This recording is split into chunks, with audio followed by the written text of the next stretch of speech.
Oh dear. What's wrong? What's your eyes? You're quite beautiful. Did I die?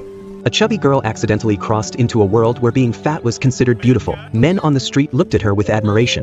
Very chic. Frightened, she picked up her pace, but accidentally bumped into a luxury car. The CEO stepped out immediately to check on her. She was just about to get angry when she realized it was her boss, William.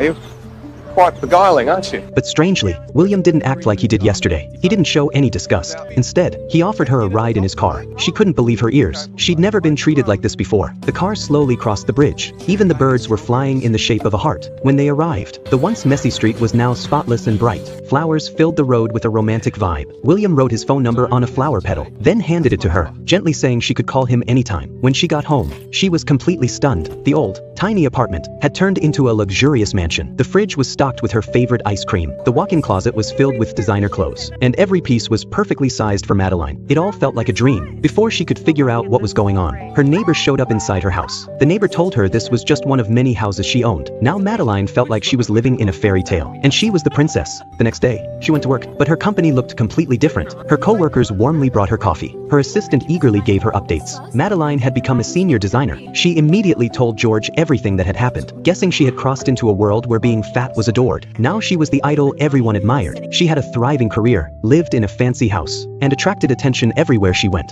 See? I think that's a good thing though, right? Maybe in theory, but this is some kind of parallel universe. This isn't our office. I think I might be going crazy.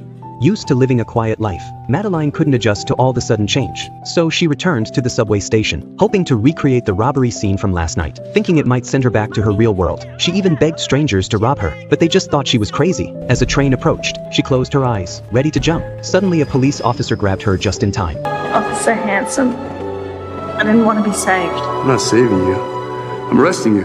What for? In the end, she was taken to the station for crossing the safety line, since they weren't sure if she had a mental illness. The officers told her to call someone for bail. This made her panic, because she couldn't remember anyone's number. Then she suddenly remembered. William had written his number on the flower petal. She pulled it out and tossed it into the air. Amazingly, the petals formed a phone number. She dialed it, and William actually picked up. He was thrilled that Madeline had reached out, and instantly asked her out on a date. The fine restaurant was full of romance. It was the best meal Madeline had ever had. Afterward, they took a walk together. William even snuck into a closed dessert shop, so they could enjoy sweet treats alone. At that moment, Madeline felt truly happy. She wished time could freeze right then and there. The sudden siren of a police car came from outside.